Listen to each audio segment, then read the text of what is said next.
Housemates, alam kong pinoproseso niyo pa rin ang paglabas ni Eliza pero hindi pa siya natatapos sa mga anunsyo ngayong gabi. Oras na para pangalanan naman na ang isa pang housemate na lalabas. At yun ay manggagaling sa ating kapuso nominees, Caprice, Heath at Sophia.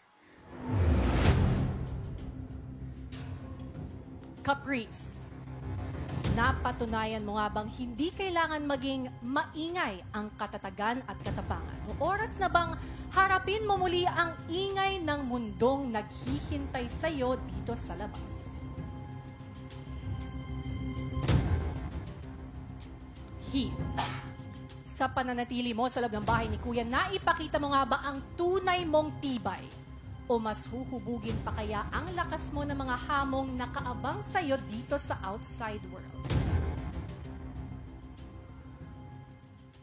Sophia, sapat na ba ang pusong ibinahagi mo rito sa loob ng bahay? O panahon na bang ialay ito sa mga mahal mong matyagang naghihintay sa'yo dito sa labas?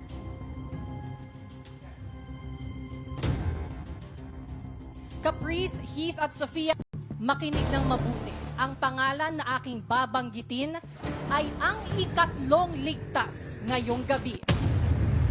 Congratulations! You are safe tonight, Caprice! Congratulations!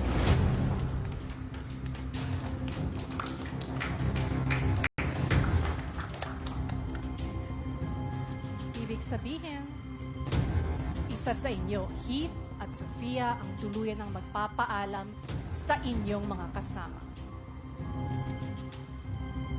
Ang pangalan na aking babanggitin ay ang huling ligtas ngayong gabi. Congratulations! You are also safe tonight. Heath! Congratulations, Heath! Ibig sabihin, I'm sorry, Sophia, you have just been evicted from the Big Brother You gotta be house. strong, okay? Oras na para magpaalam sa'yo. Laging naiinig sa isang kisap mata.